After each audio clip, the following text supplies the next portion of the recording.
Hi everyone, welcome back to our channel. आज की video में हम डिस्कस करेंगे एमवीके फूड एग्रो प्रोडक्ट के आईपीओ के बारे में। कंपनी क्या है, क्या करती है, आईपीओ की क्या डिटेल्स हैं एंड आपको इसके अंदर इन्वेस्ट करना चाहिए या नहीं। आईपीओ एक फिक्स प्राइस इशू है एंड इसका टोटल साइज है 65.88 crore rupees and company completely fresh issue के थ्रू ये पैसे रेस कर रही है। आईपीओ ओपन होगा 29 फेब को, क्लोज होगा 4 मार्च को, शेयर्स की अलॉटमेंट फाइनलाइज होगी 5 मार्च को एंड शेयर एनएसई पे लिस्ट होगा।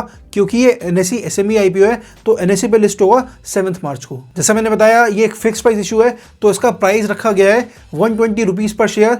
एक लॉट के अंदर 1200 शेयर्स हैं एंड आपकी मिनिमम इन्वेस्टमेंट अमाउंट रहेगी 1,44,000 रुपीज़। अब क्योंकि मिनिमम इन्वेस्टमेंट अमाउंट काफ़ी ज़्यादा है तो मे बी आपको लगे कि यार इतने तो पैसे नहीं है मेरे पास तो मैं इन्वेस्ट नहीं करूँगा, बट हाँ आप ये वीडियो देखकर इस आईपीओ को ट्रैक कर सकते हो एंड जब ये लिस्ट होता है ओवरऑल देखकर कि क्या किस तरीके से लिस्ट हुआ है, कितने प्रीमियम पे, तो अब लिस्ट होने के बाद भी इस पर इन्वेस्ट करने का सोच सकते हो। ये वीडियो आपको ओवरऑल एक कंपनी पे रिपोर्ट दे देगी कि कंपनी किस तरीके से परफॉर्म कर रही है एंड बाद में भी आपको इसके अंदर इन्वेस्ट करना चाहिए या नहीं। सो अब कंपनी डिस्कस करते हैं।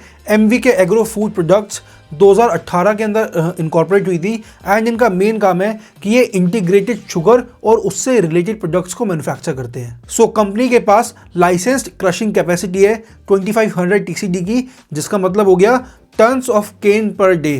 तो ये 2500 tons of cane per day crush कर सकते हैं, उसका उनके पास लाइसेंस है एंड ये जो उसके बाय प्रोडक्ट्स होते हैं जैसे मोलासेस, बैगैस और प्रेसमड, उस सबको ये बेचते भी हैं। नाउ कंपनी अपने प्रोडक्ट्स को ब्रोकर्स के थ्रू बेचती है जो कि आगे जाके बड़ी कंपनीज को ये प्रोडक्ट्स बेचते हैं, जैसे PepsiCo holdings India private limited, Parle biscuits private limited, Britannia industries limited and in सारे ब्रोकर्स को बेचने के साथ साथ कंपनी अपनी कमोडिटीज़ को एक्सपोर्ट ओरिएंटेड ट्रेडर्स को भी बेचती है, जैसे Sakuma exports limited, Indian sugar exim corporation, garden court and HRMM agro overseas private limited. Now इतने बड़े ब्रांड्स को कंपनी डील कर रही है एंड इनफैक्ट जिस तरीके से ऑपरेट करते हैं ये zero waste manufacturing facility run करते हैं, जिसमें जो भी वेस्ट होता है या तो ये उसको बेच देते हैं या फिर उस वेस्ट से ये पावर को जनरेट करते हैं। इनकी मैन्युफैक्चरिंग फैसिलिटी महाराष्ट्र के अंदर है एंड एज ऑफ सितंबर 2023 इनके पास 160 एम्प्लॉइज हैं। अब अगर आप ये स्टैट्स देखोगे तो you will see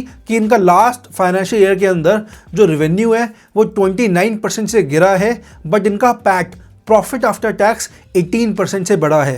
and last financial year में अगर हम देखें तो इनका रेवेन्यू कम हुआ है, प्रॉफिट बढ़ा है एंड अभी अगर देखें 1 अप्रैल 2023 से 30 सितंबर 2023 तक तो इनका रेवेन्यू और कम हुआ है, ऑब्वियसली टाइम कम है, लेकिन प्रॉफिट इनका और बड़ा है, 4 करोड़ का प्रॉफिट हो गया। तो टॉप लाइन और बॉटम लाइन में काफ़ी ज़्यादा इनकन्सिस्टेंसीज हैं। तो वैसे भी मुझे लगता है कि मेजॉरिटी आप में से आईपीओ के अंदर तो इन्वेस्ट नहीं कर रहे क्योंकि मिनिमम इन्वेस्टमेंट अमाउंट बहुत ज़्यादा है, बट फिर भी मैं आपको ये कहूँगा कि even if you are planning to invest, थोड़ी सी आप रिसर्च करके करना। बहुत ज़्यादा ट्रस्ट नहीं बन रहा मेरा इस पे अभी एंड जितनी मैंने रिसर्च करी तो थोड़ी सी इनकन्सिस्टेंसी लग रही है। जो आईपीओ की प्राइसिंग है वो काफ़ी एग्रेसिव है, तो थोड़ा सा केयरफुल होकर ही रिसर्च करना है इसमें। अब इनके ऑब्जेक्टिव्स के अंदर है कि इनको एक ग्रीनफील्ड यूनिट एक और सेटअप करनी है, उसके लिए ये आईपीओ से पैसे रेस कर रहे हैं, वन ऑफ द ऑब्जेक्टिव्स है, तो जो कि अच्छी चीज़ है, कंपनी ग्रो कर रही है एंड इनफैक्ट ये ब्रिटानिया को, पार्ले को, पेप्सिको को अपने प्रोडक्ट्स बेच रहे हैं चाहे ब्रोकर्स के थ्रू, तो that is a good thing. क्योंकि बड़ी कंपनीज अगर इनसे प्रोडक्ट्स ले रही है तो उनके बहुत सारे चेक्स होते हैं जिनके बाद वो किसी भी प्रोडक्ट को एक्सेप्ट करते हैं, क्वालिटी स्टैंडर्ड्स होते हैं, तो उनको अगर ये सप्लाई कर पा रहे हैं that is a good thing. So मैं वही बोल रहा हूँ, मैं मना नहीं कर रहा कि आप इस कंपनी के अंदर इन्वेस्ट मत करो, बट हाँ थोड़ी सी ज़्यादा रिसर्च करो। ये वीडियो आई गेस आपको 20-30% हेल्प कर देगी, लेकिन उसके अलावा और रिसर्च करो कि चाहे आप आईपीओ में भी नहीं कर रहे लेकिन लिस्ट होने के बाद भी आप इस कंपनी के अंदर अगर इन्वेस्ट करने की सोच रहे हो तो रिसर्च और करो।